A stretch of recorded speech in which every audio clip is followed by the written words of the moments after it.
días y bienvenidos a Gente de Opiniones. Hoy es miércoles 10 de abril, estamos en la cintura de la semana y a muy pocos días de la Semana Mayor.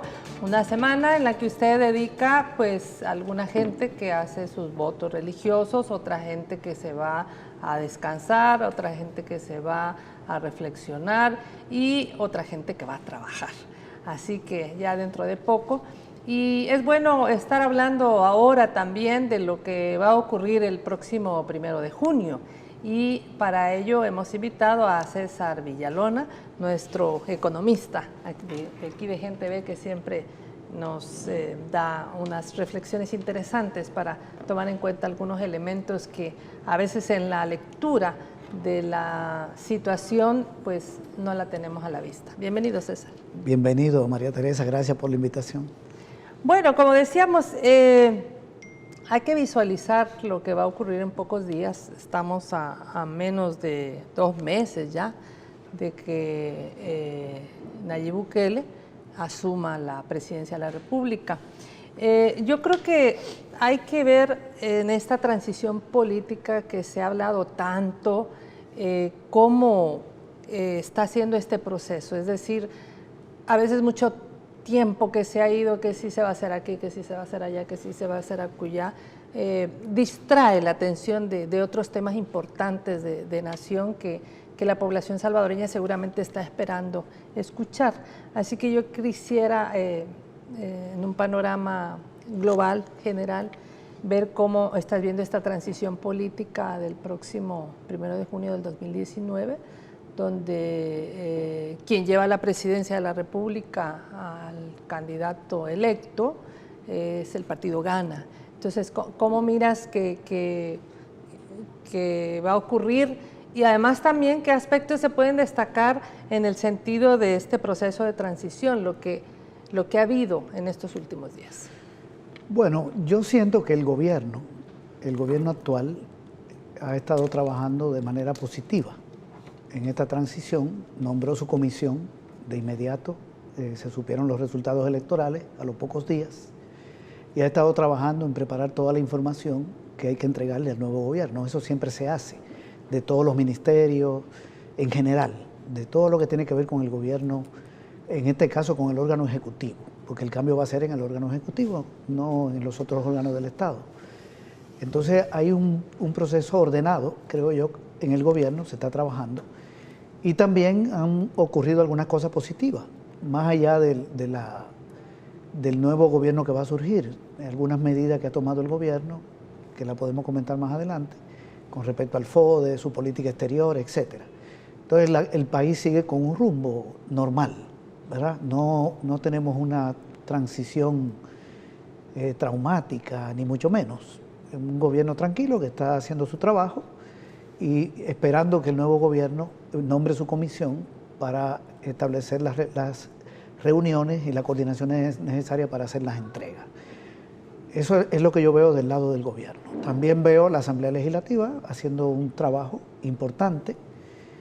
Es una asamblea que trasciende al gobierno que surge, va a llegar hasta el 2021, hasta las nuevas elecciones, y sigue funcionando normalmente, y todos los demás órganos del Estado.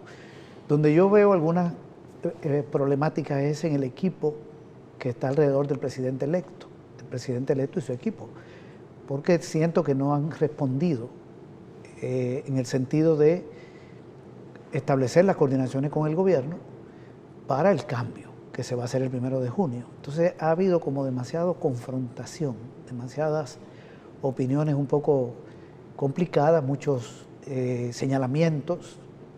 Hay una especie de campaña contra personas que trabajan en el gobierno, particularmente contra las mujeres, contra las ministras.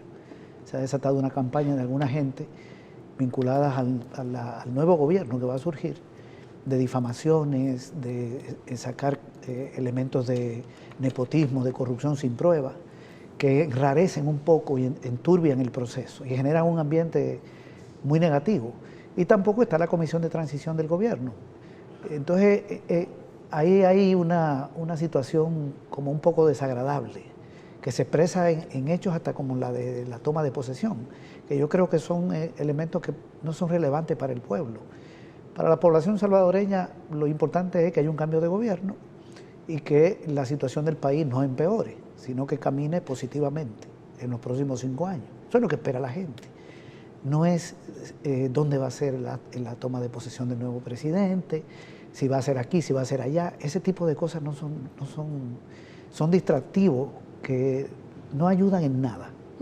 Y lo mejor es que se haga un acto sencillo, ¿verdad? Que no sea costoso, ya en la Asamblea Legislativa o donde se decida, y las cosas caminen en orden.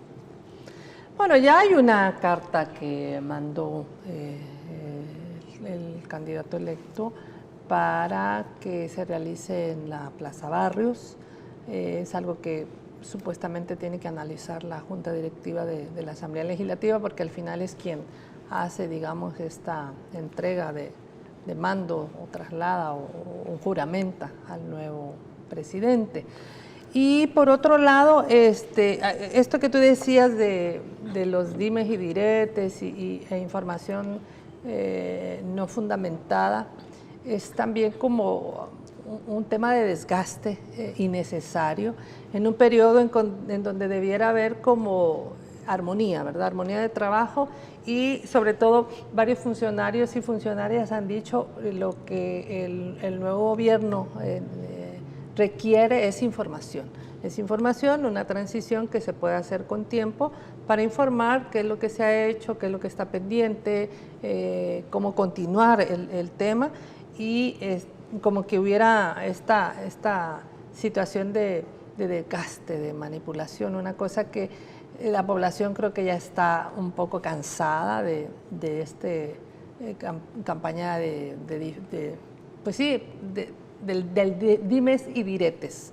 En ese sentido, quizás centrémonos en este momento en esto que tú hablabas, que es el aumento al FODES de un 2%. También se logró parar el tema del ente regulador del agua, en idea también de peligro de privatizar este bien único. Y el otro tema que hablabas de los avances en las relaciones internacionales del país, bueno, la nueva apertura de relaciones diplomáticas con la República Popular China. Hablemos un poco de estos temas. Bueno, mira, en el tema del agua, es muy positivo que la población haya impedido que se privatice, que se aprobara el ente rector dominado por empresas privadas. Eso se quería hacer durante el gobierno actual, lo quería hacer la Asamblea porque tiene la mayoría, no solo los 43 votos, sino la capacidad de vetarle, o mejor dicho, de bloquearle el veto al presidente de la República en caso de que el presidente vetara, que era lo que iba a hacer el presidente. Entonces querían salir de esto en este periodo para que el nuevo gobierno que surja el 1 de junio diga, bueno, yo no tuve nada que ver con la privatización del agua, eso se hizo en el gobierno del FMLN, porque aunque lo apruebe la Asamblea, sin los votos del Frente, y Sánchez Serén, el presidente de la República, vete, con 56 votos le matan el veto. Ese era un plan. Pero la movilización popular, la reacción del pueblo detuvo esa pretensión. Y yo creo que en esa pretensión estaban todos los partidos de derecha.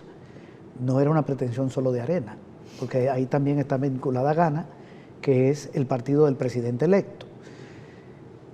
Otro elemento positivo es el aumento del FODE de 2 puntos a 10%, que por cierto, eso lo propusieron todos los partidos en la campaña electoral. Está en el programa de Calleja, está en el programa, el Plan Cuscatlán, que sirvió de base a la candidatura de Bukele, y en el programa del FMLN. Estaba incluso en la plataforma del Frente para las elecciones legislativas. Ese es un aumento positivo porque los municipios del país tienen pocos recursos. Sobre esto también ha habido manipulación, que yo creo que es importante aclararla. No es cierto que ese aumento de 8 a 10% de los ingresos corrientes que van a ir a las alcaldías, de los ingresos corrientes del presupuesto de un año, significa un aumento de la deuda externa de 3.000 millones de dólares, como dijo el presidente electo. Esa cifra no tiene ningún fundamento. Eso lo que significa son alrededor de 100 millones de dólares, 95, 100, 105 millones, según el presupuesto que se presente. Y no es 100 millones de deuda, sino que eso sale de los ingresos corrientes del Estado. En septiembre el presidente electo, el nuevo gobierno, tiene que presentar el presupuesto ante la Asamblea Legislativa del año que viene y ahí va a decir lo que va a recaudar. los ingresos corrientes, y un 10% va para las alcaldías. ¿Cuánto será de más con respecto a este año? Más o menos por ahí. Y esa cifra sale de la recaudación, que la recaudación está aumentando en todos estos años. El año pasado la recaudación aumentó en más de 200 millones de dólares. Y el año anterior aumentó en más de 300 millones de dólares. Entonces, eso no tiene que generar un problema en las finanzas del gobierno. Y se puede también resolver con medidas de control de elevación, que para eso está el préstamo de 30 millones que ya está ejecutando el Ministerio de Hacienda para la factura electrónica, que le va a dar una recaudación adicional. Entonces, eso no tiene impacto en la finanza pública. Y aquí nosotros tenemos municipios. Yo revisando el proyecto de la zona económica especial, me topé con 8 municipios del oriente del país que no reciben un solo centavo de tributo, porque no hay ninguna empresa formal que tribute. Y hay como otros 5 o 6 que reciben entre 10 y 20 mil dólares en un año.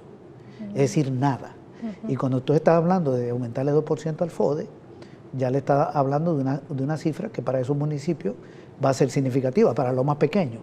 A mí lo que no me gusta mucho del FODE es que la distribución no es correcta. Yo creo que yo dejaría fuera los municipios que tienen más recursos y movería a los que menos tienen. Pero en general... Sí, porque San Salvador le tocan más de, ¿no? ¿Cuántos millones? San Salvador tiene más de 7 millones del FODE. En función de su presupuesto, más o menos el 15%, un poco menos. Pero para otras alcaldías hay casi todo, porque no hay recaudación. Entonces, el FODE puede servir para obras de infraestructura en un municipio, generar empleo, obras de infraestructura y atraer inversión. Y si atrae inversión pública y privada, entonces ya puede cobrar tributo con empresas formales. Y está dirigido ese 2% obligatoriamente a infraestructura. No puede ser a gasto corriente, de pago de salario, de servicio. Sí, entonces es positivo esto en este periodo. Lo otro que veo positivo son 2 hechos que tienen que ver con política exterior. Uno es el reconocimiento que acaba de hacer el gobierno de El Salvador al presidente Maduro en la OEA. No reconoce al presidente de facto que quiere imponer algunos países de América Latina y Estados Unidos. Son 18 países que están reconociendo a Guaidó, un presidente que no existe en Venezuela, que se juramentó, un diputado que se juramentó en una plaza. El gobierno de El Salvador no votó por eso, votó a favor del gobierno de Maduro, reconoce al gobierno de Maduro y eso es positivo. Esto puede cambiar a partir del 1 de junio con el nuevo gobierno, pero es muy bueno que se haya tomado esa decisión. 8 países votaron reconociendo a Maduro, otra cantidad no votó, se abstuvo y 18 votaron a favor del presidente que no existe, digamos, no existe porque es o mejor dicho, van a reconocer a un delegado de Guaidó en la OEA cuando no va a poder tomar ninguna decisión vinculante con Venezuela, ninguna decisión que vincule al Estado venezolano, porque ese señor no tiene ninguna facultades al interior del país.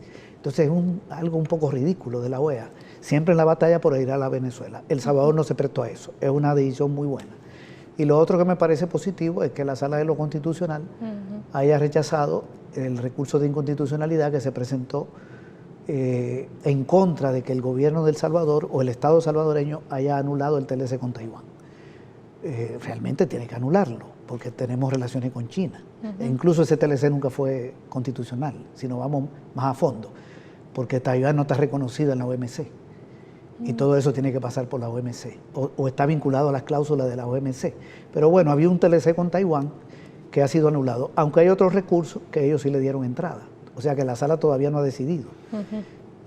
Lo que decidió fue que este recurso que presentaron unas azucareras, empresarios azucareros, no le da entrada porque no tenía nada que ver en su planteamiento con inconstitucionalidad. Digamos, hay 4 cosas positivas de la transición que se ha estado ocurriendo.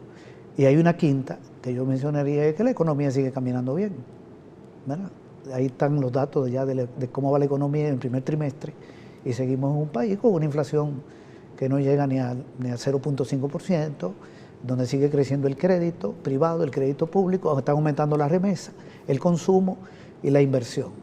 Entonces, el nuevo gobierno va a surgir en una situación, yo diría que positiva, desde el punto de vista de la estabilidad económica y de todos los avances sociales que ha tenido el país.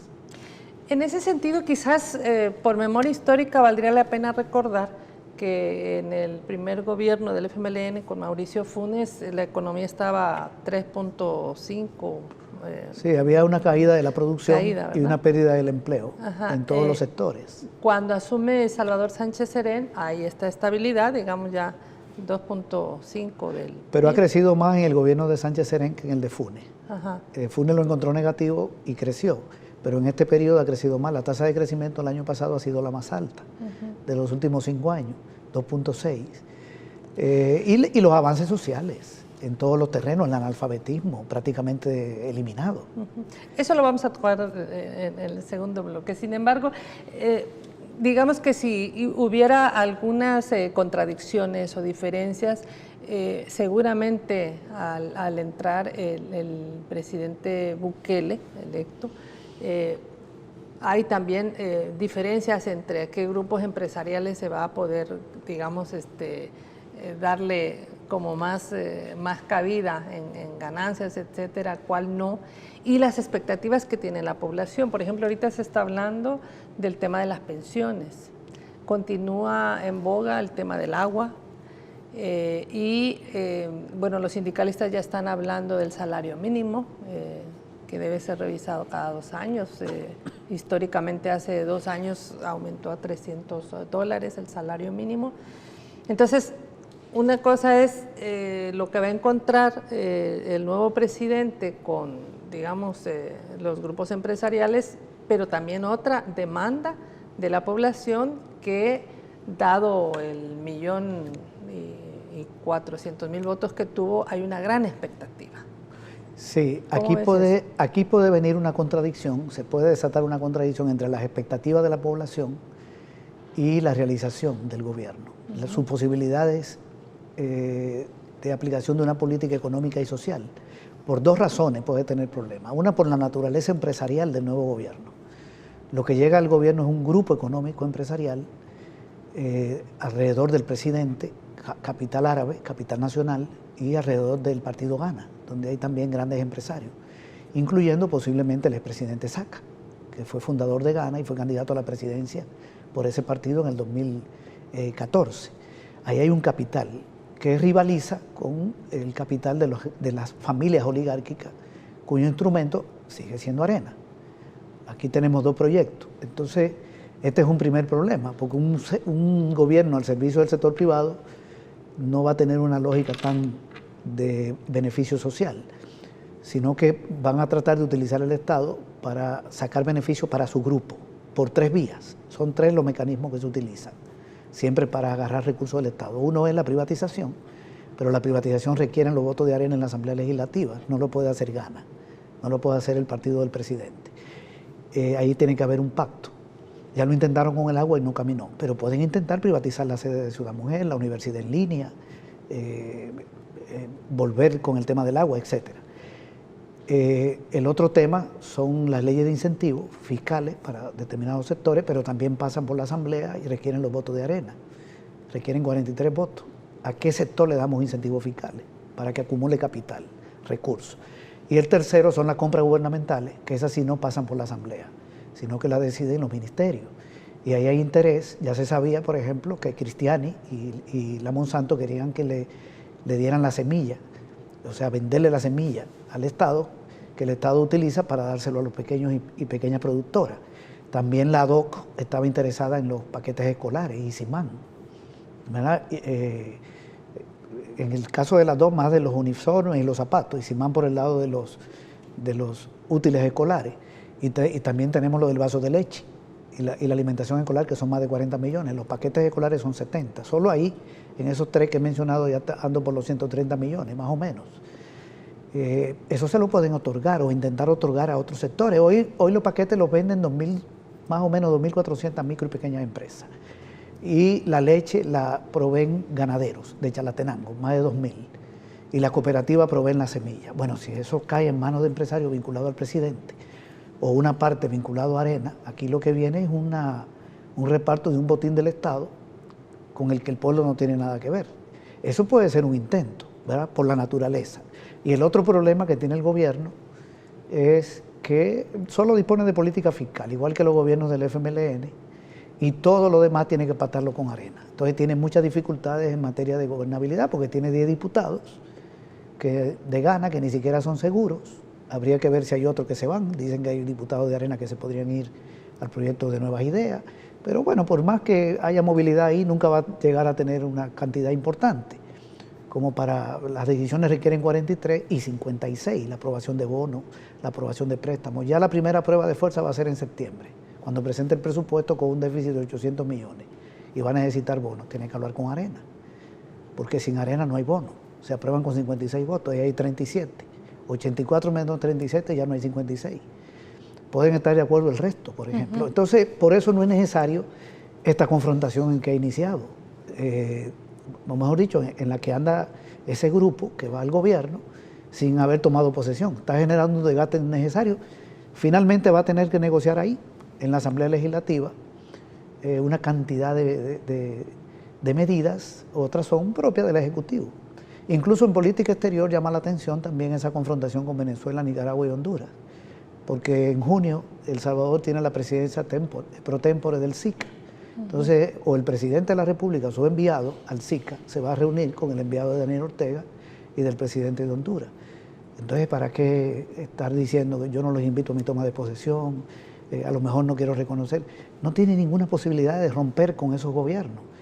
Honduras es el tercer mercado de exportación de El Salvador y el tercero de importación, y Nicaragua es el quinto. Estados Unidos es el primero, después va Honduras, Guatemala, Nicaragua y Costa Rica, y después viene China, Colombia, México. Entonces Centroamérica es muy importante, ahí colocamos el 40% de las exportaciones. Claro. Y estamos en un montón de espacios de integración. Nos vamos a quedar en este punto porque hay situaciones que también quiero abordar que tienen que ver con esto que tú hablabas de todo lo que se ha avanzado en los programas sociales y eso será al volver. No nos cambie, ya regresamos.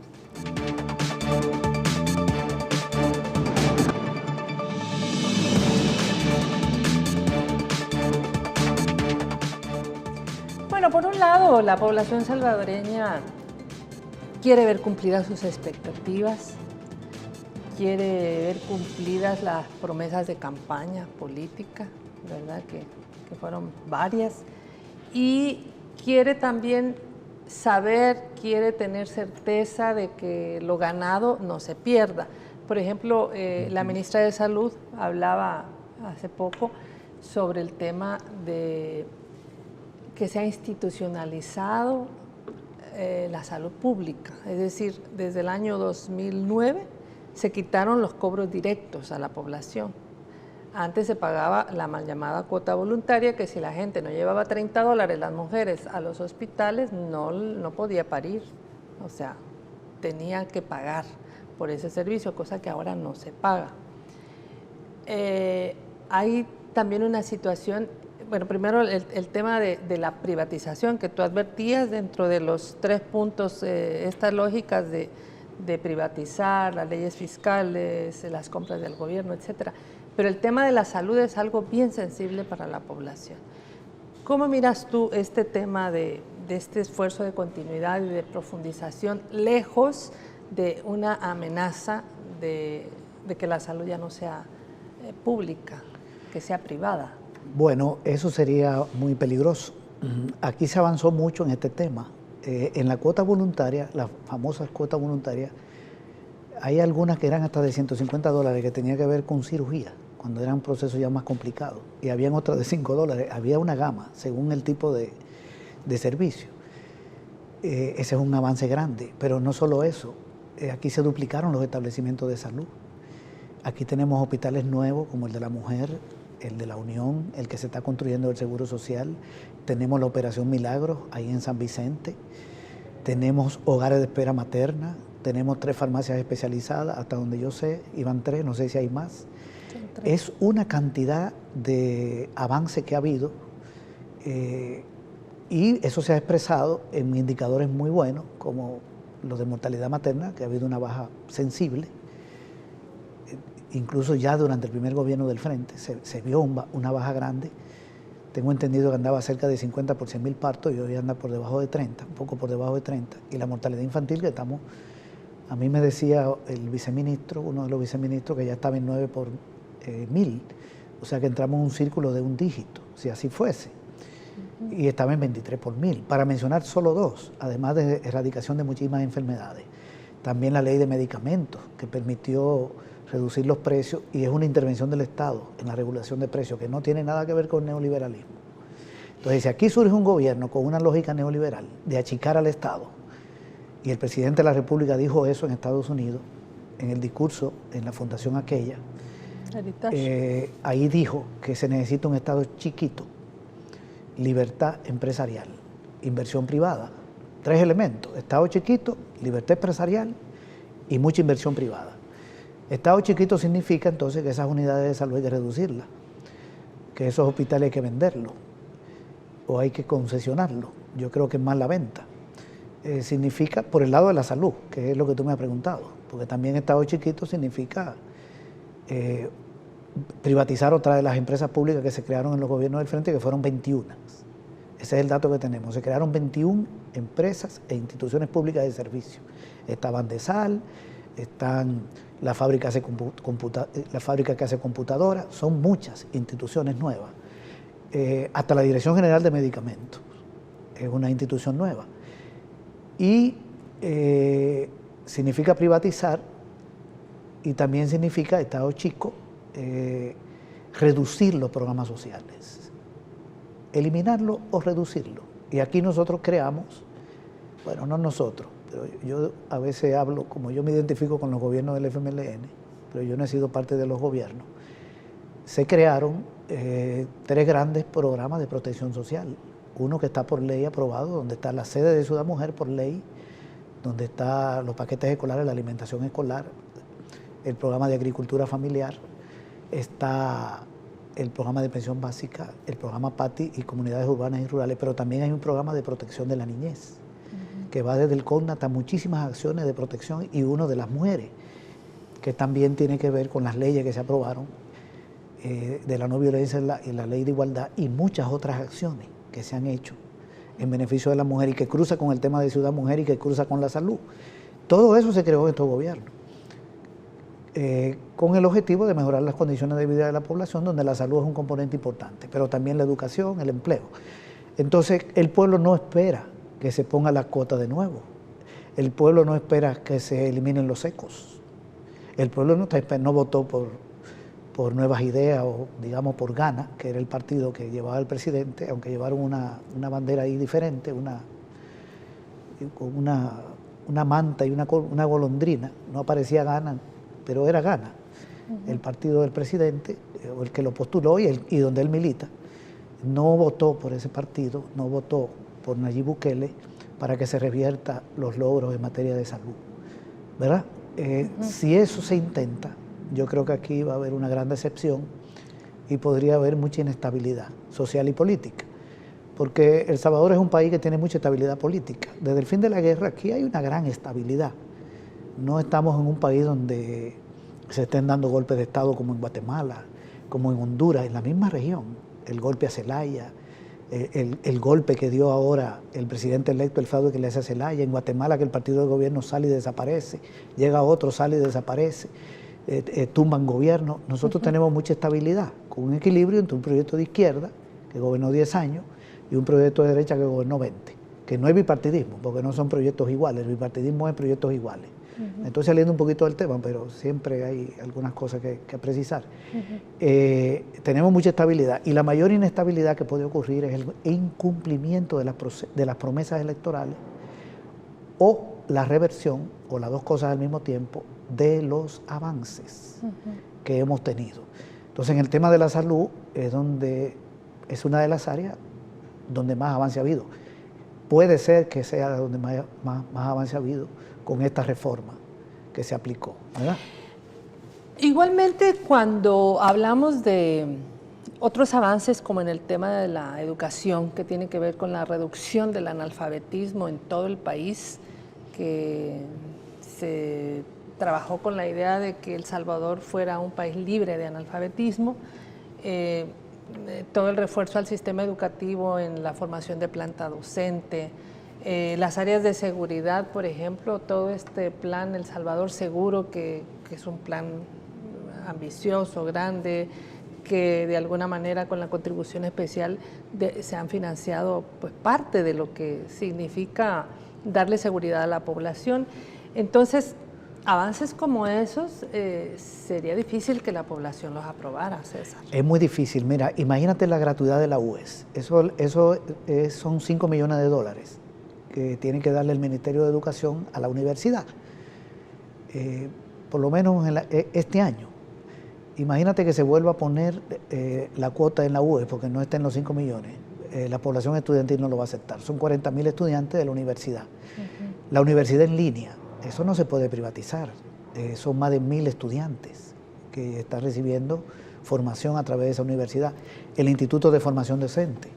Puede haber un intento, por ejemplo, de concesionárselo a FEPADE, como se le concesionó el ITCA durante los gobiernos de Arena, en una especie de reparto. Yo te doy esto, Arena, y esto es para Gana. Ese instituto está formando más de 30.000 docentes. Ese es un problema. Ahí puede haber un problema si se intenta privatizar. O que se detengan los planes de alfabetización y vuelva a brotar el analfabetismo, que estamos casi a punto ya de erradicarlo, porque se erradica cuando llega a 4%. Ya cuando un país tiene 4 o 3% se declara técnicamente libre de analfabetismo, y yo creo que anda ya por ahí por 6. O el mismo tema de los paquetes escolares, que eso vaya a ser eliminado o se le entregue a empresarios. Si se le entrega a empresarios, el conflicto es con 2.800 microempresas, 2.600, más o menos, 2.400, 500, por ahí anda, micro y pequeñas empresas. Y si se elimina, eso significa entonces un golpe a la familia y un aumento de la deserción escolar, de nuevo, porque estos paquetes escolares no estaban dirigidos a mejorar la calidad educativa, sino a mejorar el acceso a la educación. Y los datos son de que hemos reducido la deserción escolar de más de 70.000 a 17.000 el año pasado, porque la gente va deserta de la escuela. En la lógica educativa, los análisis que yo conozco son que la deserción se debe a la repitencia. Cuando un alumno o una alumna repite varias veces, termina desertando. Y la repitencia se debe al ausentismo. El ausentismo se debe a la necesidad de trabajo que tiene la familia y manda el niño o la niña a trabajar. Entonces viene todo este problema. Pues resulta que aquí la deserción ha disminuido un montón. Y también ha disminuido el trabajo infantil, que estaba como en 170.000 y hoy está por debajo de 100. Eso quiere decir que estos paquetes y esta alimentación escolar han tenido un impacto en esas dos variables, que casi no se mencionan. Entonces, detener eso es un problema serio, si el gobierno lo intenta. O, por ejemplo, cerrar el Viceministerio de Ciencia y Tecnología, o todo lo que se ha hecho en ese terreno, que también es nuevo.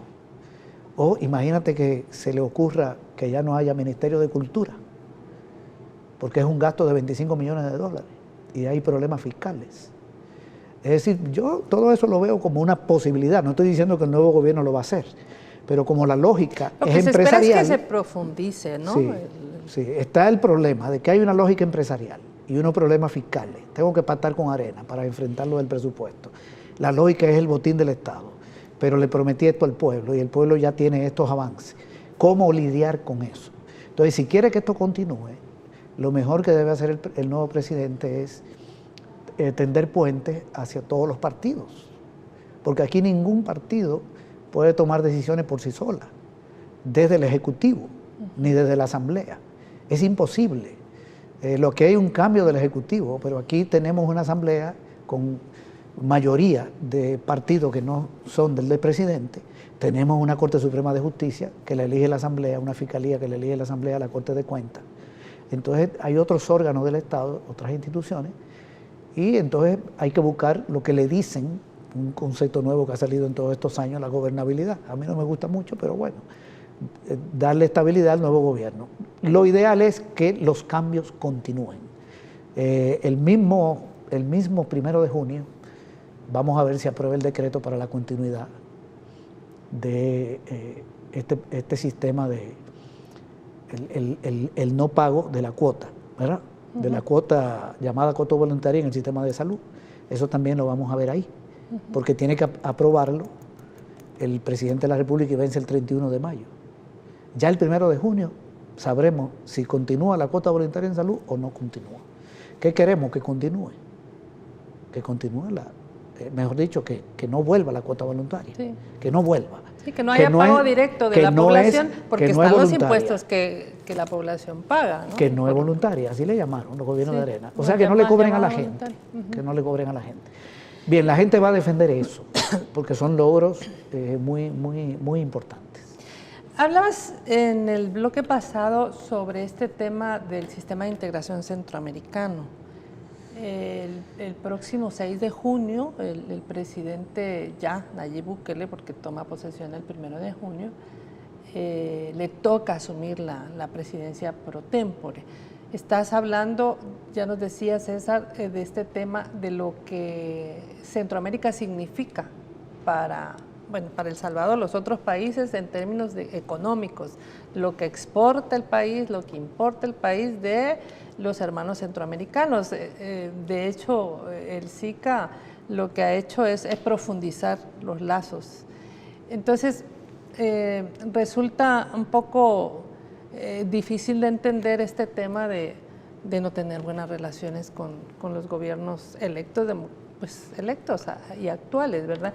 ¿Cómo miras entonces este tema internacional cuando se habla de estos gobiernos donde ha habido pues ya declaraciones de que no se les va a invitar, pero no se puede romper de por sí relaciones con países hermanos? Mira, hay 3 problemas: Centroamérica, Venezuela y China, que tiene que resolver por las declaraciones que ha dado. El actual gobierno firmó el protocolo de adhesión a la Unión Aduanera en el SICA y ahora asumimos la presidencia pro tempore. Ahí hay 2 países en el SICA con el que el gobierno, el presidente electo, sin llegar a ser presidente ya juramentado, ya está confrontando. No conviene. A mí me parece que al final no va a poder romper relaciones. Yo creo que le está mandando mensajes al gobierno de Estados Unidos en el caso de Daniel Ortega, en el caso de Maduro, en el caso de China, y para darle un halo de objetividad de que no es una posición de derecha, mete a Honduras como de rebote, ¿verdad? Para que se vea como que no es que me estoy haciendo de derecha. Tampoco me gusta el gobierno de Juan Orlando. Esos son gobiernos, en el de Nicaragua es un gobierno legítimo, que surgió con el 67% de los votos, y el de Venezuela también. Eso está muy claro, lo de Venezuela. Está reconocida por la ONU, ¿verdad? Hay unos países que no lo quieren reconocer. La mayoría de los estados del mundo reconocen a Maduro. En el caso de Honduras, el hecho de que haya habido un problema electoral no quiere decir que él tenga que meterse en los asuntos internos de Honduras. La política exterior debería ser como la mexicana, está basada en 5 puntos. ¿Verdad? La no intervención en los asuntos internos, la autodeterminación de las naciones, la promoción de la paz, la cooperación y la igualdad jurídica de los estados. Eso es lo que debería hacer la política exterior. Y estamos en una región muy importante para El Salvador, porque resulta que Centroamérica, yo decía hace un ratito, es el segundo mercado de exportación en conjunto después de Estados Unidos, con el 40% de nuestras exportaciones. A Estados Unidos va el 42%, es casi igual. Y particularmente Honduras, es muy importante, y Guatemala. Y por el lado de las importaciones también es igual, que por cierto, en los gobiernos del FMLN desde el año 2012, quiero resaltar esto, hemos logrado superávit comercial con Centroamérica. Teníamos déficit comercial. Hoy El Salvador vende más que lo que compra en la región. Desde el 2012 para acá, desde el primer gobierno del Frente. Ese es un logro. Afectar esas relaciones es afectar el comercio, afectar las inversiones. También hay muchas inversiones de empresarios de la región. Y lo otro también es toda la integración en términos culturales. Estamos hablando de los países de la región. Tenemos identidad cultural, deportiva. Los hondureños, guatemaltecos, costarricenses, la gente de Nicaragua, somos de la misma región. Estamos en Mesoamérica, junto con una parte de México. Medioambientales, porque también hay ríos que nos... Es una integración en todos los órdenes, y política. Estamos en el Parlacen. También estamos en el Parlacen. Y la Unión Aduanera implica incluso una posición externa común en la negociación de los tratados comerciales. O sea que cuando tú vas a negociar en el exterior, fija posición común. Entonces, ¿para qué pelearse? Si se pelea, va a haber un problema. Y uno de los países más afectados va a ser El Salvador. Honduras podría tener sus dificultades también, si no puede vender aquí, si hay problemas de ese tipo, y Nicaragua. Pero nos viene un golpe a nosotros. Y nosotros somos más vulnerables, porque somos el único país dolarizado. A nosotros una caída de las exportaciones a Centroamérica nos genera escasez de dólares, que sirve para importar y para pagar salario. En Honduras no se paga salario en dólares, ni en Nicaragua. Los otros Y son más altos allá que acá. Que por cierto son más altos. Ajá. Y con Venezuela, ¿qué le ha hecho Venezuela a nuestro país? Ayudarlo a través de la Operación Milagro, ayudarlo a través de Alba Petróleo. Ha sido un país colaborador. Durante la guerra fue parte del grupo de amigos, sí, de los amigos de Contadora y de apoyo a todo ese proceso de paz. Allá se hizo la reunión, me acuerdo, en Caracas, donde se aprobó la agenda. Entonces, ¿para qué te vas a pelear con Venezuela? De ahí no vendemos nada en Venezuela, prácticamente nada. Importamos combustible. Y con China, yo no me imagino una ruptura de las relaciones para restablecerlas con Taiwán, porque las importaciones de China son 1.500 millones de dólares. Y solo los grandes empresarios están importando por 1.000 millones, Vidri, Simán, Lado, Tigo. Y China toma una medida comercial, va a golpear la economía de este país en cuestión de semanas, ¿verdad? Y lo puede hacer. Y hoy China también hoy ya se colocó como el 7º mercado de exportación, más o menos igual que México. Y se está vendiendo mucho azúcar, que lo vende la oligarquía, y se está vendiendo otro producto. Y ya hay protocolos de cooperación, creo que son 17, ya lo estamos viendo, la donación para ANDA, la donación por el lado del arroz, las becas, hay proyectos de inversión, incluso de financiamiento a través del Banco Central con la moneda china. Vienen muchas cosas, entonces eso no se puede revertir. Estados Unidos es un país que está en declive a nivel mundial. No hay que romper con Estados Unidos, pero tampoco hay que seguirle juego a un país que lo que quiere es empujar a los países pequeños a una confrontación internacional que no le conviene. Porque ¿qué nos conviene a nosotros una confrontación con China o con Venezuela? Entonces lo mejor es una política exterior abierta, ¿verdad? No hay que romper con ningún país. Yo creo que el único Estado donde a mí sí no me gustaría que se establecieran relaciones es el de Israel. Pero en general, una política exterior amplia es lo que necesitamos. Muy bien, vamos a ir al segundo corte y al volver, por supuesto, vamos a hablar un poco de cómo se encuentra en este momento el Parlamento, la Asamblea Legislativa, la conformación y este futuro inmediato que se va a venir dentro de pronto. Ya regresamos.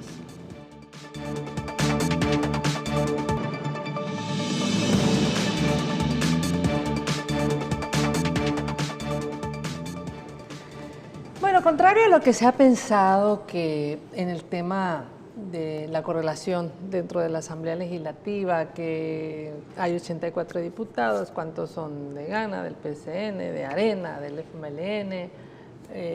Y lo que se espera a futuro, las votaciones, en lo que hemos hablado en el primer bloque, por el tema del FODES y otros han sido, digamos, favorables para la población.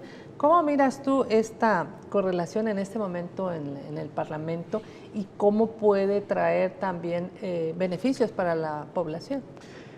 Bueno, la correlación sin duda es favorable al proyecto oligárquico, es decir, Arena, si mantiene la alianza con el PCN y con el PDC, tendría 37 más 9 más 3, son 47, 49 diputados y diputadas. Es decir, Arena decide, toma con estos aliados todo lo que tenga que ver con 43 votos.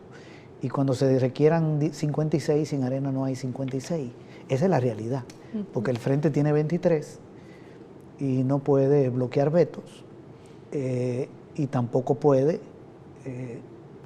en alianza, podría llegar a algunas alianzas con algunos grupos para medidas positivas para llegar a 43, pero jamás se llega a 56. El FMLN, Arena tiene la llave de la Asamblea, a no ser que haya un desprendimiento de diputados y diputadas, uno no sabe, pero 37 pesan, más sus aliados. Y Gana es un partido que no tiene peso, o sea, para cualquier decisión Gana no cuenta, ni para decisiones de 43 ni para decisiones de 56. Eso es lo que tenemos ahí, ¿verdad? Eso quiere decir que el presidente de la República tiene que hablar con la oposición. La oposición de derecha, y también tiene que hablar con el FMLN, porque por lo menos el FMLN, si él toma una decisión positiva, suponiendo que hay una decisión positiva, que sea aprobada, y le quieran hacer digamos, esa decisión requiera 43 votos, si Gana está de acuerdo y se logran algunas correlaciones sin Arena, se podría aprobar. Eso se podría. O Arena y gana, el FMLN y gana, si la decisión es positiva, pueden impedir que le maten el veto. Pueden impedir porque 23 más 10 son 33. Y si el presidente Bukele presenta algo positivo que se aprueba con 43, y luego, o mejor dicho, algo sí que se apruebe, o mejor dicho, lo voy a plantear de otra manera, se apruebe algo con 43 que él vete, algo que sea negativo y que él lo vete, y que sea negativo, y que él no esté de acuerdo, suponiendo, podemos respaldarlo. La gente que estamos en la izquierda decimos está bien, y que él veta. Bueno, el voto no se lo matan si se juntan el FMLN y gana, suponiendo que es su partido. Pero tendría que ser algo muy bueno. Porque las cosas positivas, si es que salen cosas positivas, hay que respaldarlas. Claro. ¿Verdad? En eso estaríamos de acuerdo. Si quiere ampliar los paquetes escolares, suponiendo, bueno, entonces bienvenido, ¿verdad? Si quiere ampliarlo. Si quiere ampliar la gratuidad de la UES, para que sea para todos los estudiantes y las estudiantes, porque todavía hay como 19.000 que vienen de escuela privada. Bueno, entonces perfecto, eso está bien. Lo negativo no. Pero de todas maneras no tiene una buena correlación en la Asamblea. Entonces tiene que hablar con los diputados y las diputadas de los partidos. Yo creo que a él le han aconsejado, y también es un criterio de él, de que confronte. Porque hay una idea de que el pueblo rechaza a los diputados y a las diputadas, como que es un órgano del Estado mal visto por la gente. Esa es una opinión. Pero resulta que los 84 diputados y diputadas y sus suplentes recibieron alrededor de 2.900.000 votos en las elecciones pasadas, los 84.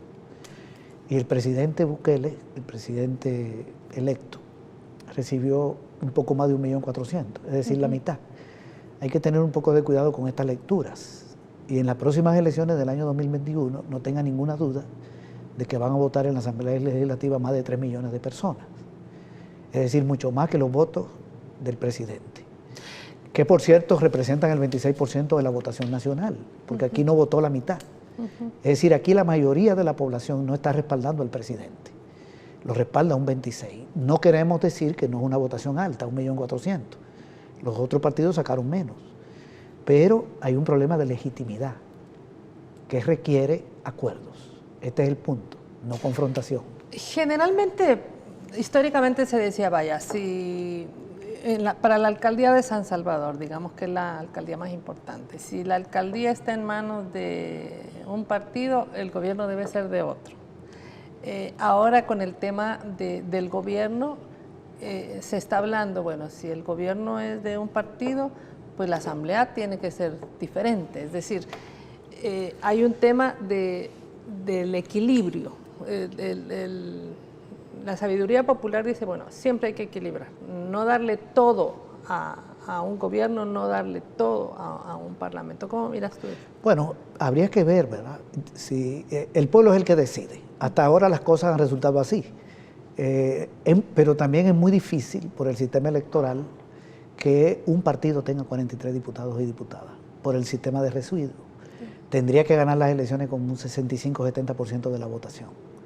Es decir, es casi imposible, porque en un municipio, en un departamento, para ponerlo como un ejemplo, donde voten 100.000 personas y hay que elegir 3 diputados o diputadas, cada uno vale 33.000 votos.